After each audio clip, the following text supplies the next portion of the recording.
Just so you know, since it's a very important statistics concept, we may not be able to finish in just one class.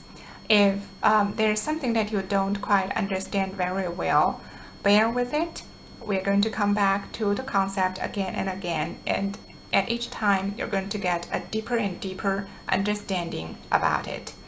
So now let's get started. When we see a sample, remember this, before I talked many times using this graph. The circle stands for a population. Because it's a circle and it's big, it's easier for you to relate to a big group of population that we are trying to infer to what's it going on in the population. But however, we cannot exhaustively have all samples from this population. For example, our population can be everyone in the whole United States.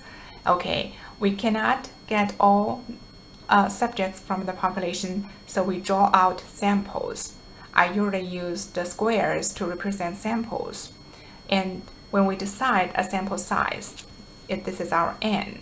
And if we exhaustively draw all possible samples from the same population, and we calculate the mean of all the samples, and now we're going to plot the distribution of these means, the m's. It's not each subjects from the sample, it's all the means of it's not all the subjects from the population, it's the means of all the possible samples. And if we distribute the means of the sample, we're going to get this distribution of the mean distribution.